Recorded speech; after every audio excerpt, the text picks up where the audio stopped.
Howdy, howdy, howdy. Nearly Senior Citizen here. Greetings, boys and girls, and welcome to this another brand new day. Yes, indeed, another brand new day. And today, my little camera bar that I use to record on the PS4 is, instead of going straight, it's at an angle on the top of my monitor. I've tried to make it straight. It's not working, so joy on that. Also, I've moved my other monitor back further. It's going to have to go back a bit more, so I'm having to adjust positions and all that because all my camera stuff is changing. Yay! Thumbs up for that. And of course, on the Shelton, Washington weather plague rat and spider report, it's actually raining outside. Yay, it's raining. I can hear it raining, and that's another weird thing still. I'm turning 58 next month, and I can still, from inside of this room, hear from 50 feet away the sound of water drops hitting leaves. That's pretty good hearing. That's better than I have any right to have.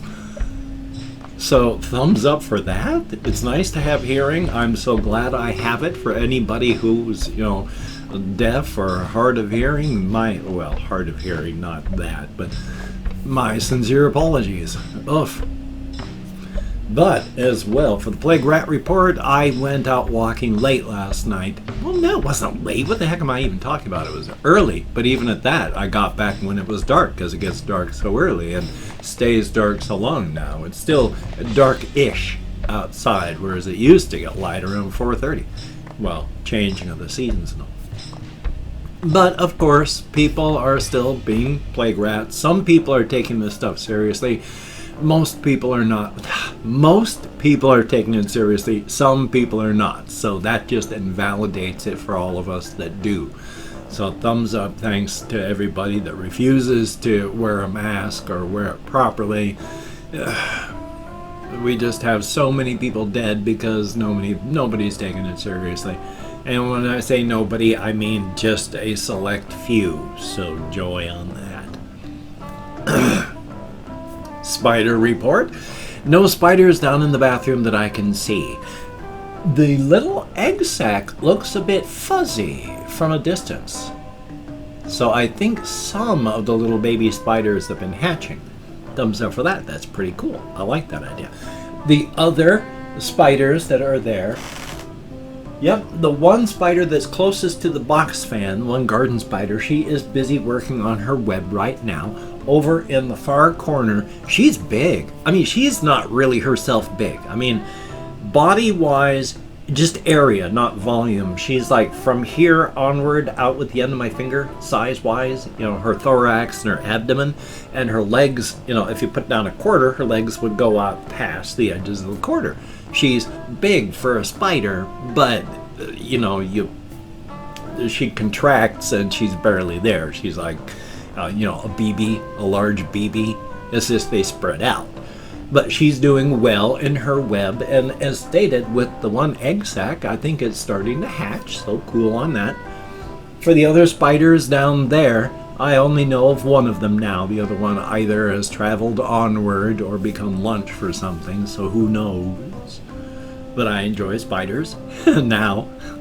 And then, of course, little Dust Mop is doing well. I picked him up and was playing with him this morning. He really enjoys, things. When I reach in and pick him up and then let him run around and crawl on me, he does not act frightened of me or my hand or my smell. I make sure not to go, ah, and then overwhelm his thinking with his instincts. Don't act like a predator. I come in and scoop, and then I bring him down, and when I pick him up again, I scoop, and then I set him down. And he grabs hold of my fingers when I'm letting go and stuff like that. So he was running around, which made me think. A couple weeks back, I think by this time with my ADD, which I'm just going to call it ADD from now on. I don't have the hyperactive disorder, I just have the attention deficit disorder.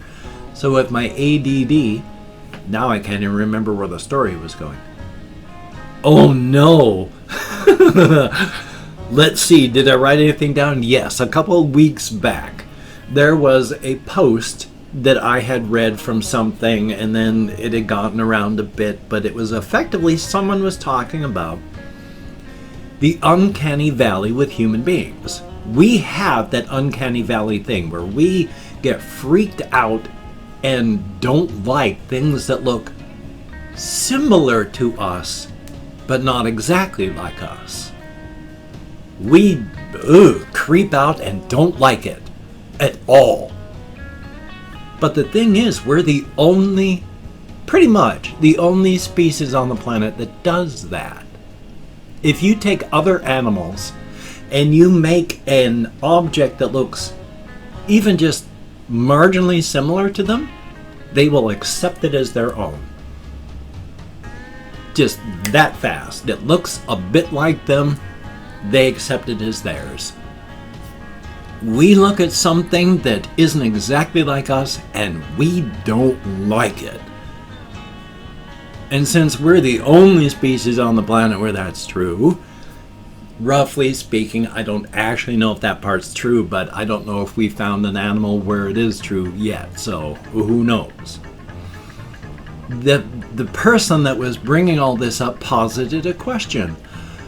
What was it on the face of this earth that we shared the planet with that we were so freaked out about it that it still freaks us out today?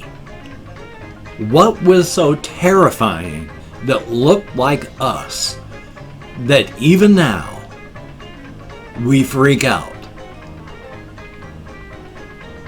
Because things can imprint on your genetics, and something's imprinted on ours pretty bloody hard. So what on earth caused it? Now, I'm sure that there's extremely mundane things. I mean, several times during our evolution, we have shared the planet with, I think it was 3 or possibly 4, at least, other branches of humanity. We found smaller types that have lived. There have, during other times when Cro-Magnon was about, there was at least the Neanderthal that were about. So we've had several times that we have shared the planet with branches of humanity that weren't us. And either we killed them off or they died off on their own. So maybe it's that? But if it isn't... So occasionally I still just think about that and just go, it's like, boy, without knowing the actual answer, if that has been scientifically answered, it is like, whoa, that's heavy duty to think about. So thumbs up on that. Now coming down on the side here, because I've talked about just about absolutely everything except for 2 things. I don't have a lot to talk about. I'm just rambling. Thank you very much for coming along with me on this journey of exploration. Definitely a good thing. But after therapy yesterday, because I had therapy yesterday, I talked about a lot of things, and well, I'll come back to that. First off is my therapist mentioned how he's part of a group. He started up a group, so it's like he and his partners are in charge, and they brought in other therapists that are below them but still part of the group. So they're in a group, and every therapist is talking about how all of their clients are... When you're depressed, you don't flip out in a loud and flamboyant fashion, but when you're depressed and you flip out, it's more you're really expressing your depressive and want to hide stuff. All those issues really present hard, and every single therapist is talking about how all of their clients are flipping out right now. But yeah, we have the bloody lockdown in the US 6 months on and going because people refuse to take it seriously and just wear a bloody mask. If everybody wore a mask in the US and just practice social distancing, 12 weeks we could be out of this. Quote unquote out of this. I mean, we'll never be out of it until either everyone's vaccinated or what. But still, point being, we could do it, but we refuse. And so those of us that are trying are having to deal with the oppression and exhaustion of that. Especially when you have the anti-masker types parading through stores telling everyone to take off their masks, take off their masks. When of course there's other places that are having places like weddings, a place that should be, I just read about this one this morning, it should be joy and pleasure, but it's right in the middle of anti-masker territory. So when there should be joy at this new life together starting, instead there's 7 dead and hundreds sick.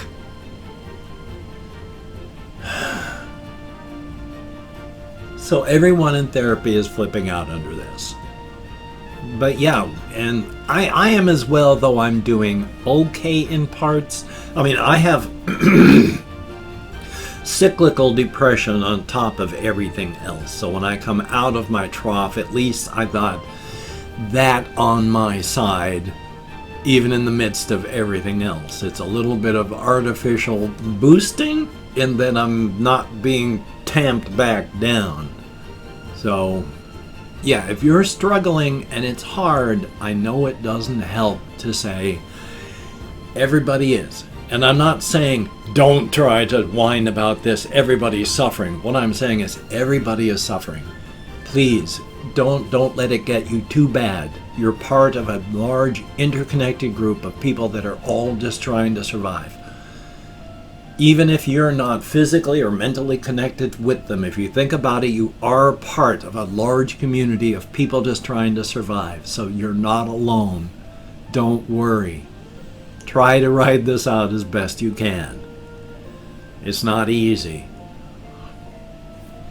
And to end on a lighter note about invasions and massacres and people dying, I decided to do a little bit of, just a tiny bit of reading up, because I've been replaying Ghost of Tsushima, and I wanted to do a bit of reading up on historical accuracy, because Mongols were traditionally, they did their imperialism and such advancing and empire building by horse.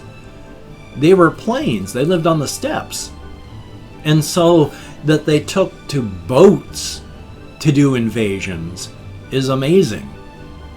And yeah, it was around the I don't know the exact date, like the 1100 to 1200 AD, the Mongols invaded Tsushima. Now there are differences, of course, in what happened, because the 80 samurai, just like in the game, that faced off against the Mongols, of course, they didn't have great planning. There were only 80 of them because they sort of stumbled onto the knowledge, and they were all there was to face off against the Mongol invasion. Oh my God, think about that. That would be rough. And yeah, it did not end well for them. So,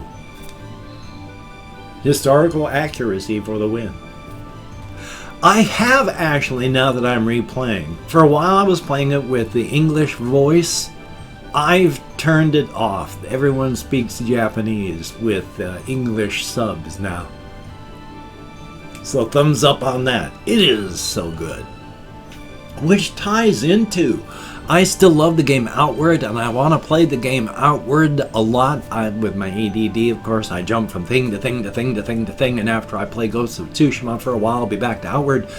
But my problem right now is I'm afraid.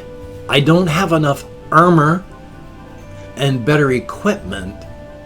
I'm okay with my skill. If I fight things of relative strength to me that are somewhere in the same level, I'm okay. I can do it. But I'm entering places where you need to have special stuff on your weapon to be able to smack and hurt ghosts. And so I'm afraid to go into tombs. But I gotta go into tombs. But I'm afraid to go into there. And there's all sorts of places in the Enmerkar forest with this great place, and there's all these scary things, so I'm afraid to go there. But you can't be afraid to go there, but I am afraid to go there. So I'm caught. I need to explore, but I'm afraid to explore. Even though I know that in death in the game Outward, it wants you to play, It's not going to punish you. There is no punishment for death. It does not take away your equipment. You don't lose experience because your character never gets better. It's armor, equipment, your personal skill, and skills the character picks up. So, I need to just not be so frightened and jump in there. Thumbs up. Now, I've opened up 24 hours worth of comments in my community tab, and I'm going to go through and thank 20 to 25 people for having left me a comment. I'm not reading the comments right now. I'm just thanking you for having left a comment. If I mispronounce the username, no disrespect is intended. I'm an American English speaker. And even though I count American Sign Language on the fingers of this hand with my depression, fibromyalgia, ADD, and more, well, if I manage to hit 25 properly, hey, thumbs up for that. A good deal. Let me call my Chrome here. We have Robbie, RAWWBBY _ thank you very much. And the Duo Cast, greatly appreciated. Dark M4TT111, thank you very, very much. Preston PRIBOJ, thumbs up and thank you. We have Brian Pacheco, thumbs up. And there's Russian Timing, good to see you in the comments. Lil Rosie ASMR, thumbs up and thank you. We have Kira Lemongrab, always good to see you in the comments. And I'm going to figure out the attack thing, no fear. Fergus, thumbs up and thank you. We have Sebastian Ferris, Blurf Nerf. Then there's Seicha Boy. Oh, yeah, Seichow Boy. Thumbs up and thank you. Greatly appreciated. You just got baited. Oh, I am a dirty, dirty boomer. Then there is Feet808, thumbs up and thank you. Carlos Rob, thumbs up. Colin Reisner, good to see you in the comments. We have Edward Ortiz, thumbs up and thank you. Mind Come True, and that mind. Gabrielle Musmicker, I am nowhere close to pronouncing your name properly. Thank you very much. We have JDYT, thumbs up and thank you. ZD Kidamaro, EZZ, again, nowhere close, but thank you so much. Ice Damon, greatly appreciated. Matilda Ano, thank you very much. Japin, greatly appreciated. And that's it. Thumbs up and thank you, each and every one of you, for getting me out of my head, into the world, dealing with real people, if only in text, and it is appreciated to no end. If you could check out my various links down below, I have Twitter, Facebook, GoFundMe, Patreon.com. If you could donate to my GoFundMe campaign, which I have to fix up again because I don't know when they've made the change, if they have or if they're going to, but that's going to stop my old campaign, which means I need to start a new one or become a Patreon.com patron like one of these beautiful and awesome people. That would be beautiful and awesome. If you'd like to help me out without sending money, I have an Amazon wishlist link down below. And if you'd like to help me out by sending money, but you don't want to send money to one of those two places down below, I have a PayPal link as well. Thumbs up on that. If you could toss me a like, that would be cool. Greatly, greatly appreciated. And hopefully I've got a please subscribe thing at the beginning of the video. So thumbs up on that. Anyway, though, I've got this video. I need to record something for later today. We'll see what happens. I've had so many demotivational issues of late that I don't know. We'll find out. I'm pretty excited, though, about playing things, so there probably shouldn't be any issues at all. Anyway, you take care. Have a great day today. I will see you on the flip side, my friend, and that is a very good thing. And please, wear a mask. It works. It helps. It doesn't hurt you. You may have anxiety issues about it. Understood. But it will not physically hurt you. Practice your social distancing. Painful as it is, it works. What is the next thing? Practice your self-care. Good Lord, how could I forget the most important part? These are very bad times, and you need to take care of yourself. Do what you have to survive. I mean, don't kill other people to survive, but do what regular people would do to survive as best you can without engaging in outright, overt murder. And of course, Black Lives Matter and justice for everyone that the black-booted, jack-booted, brown-shirted fascist thugs keep brutalizing and murdering.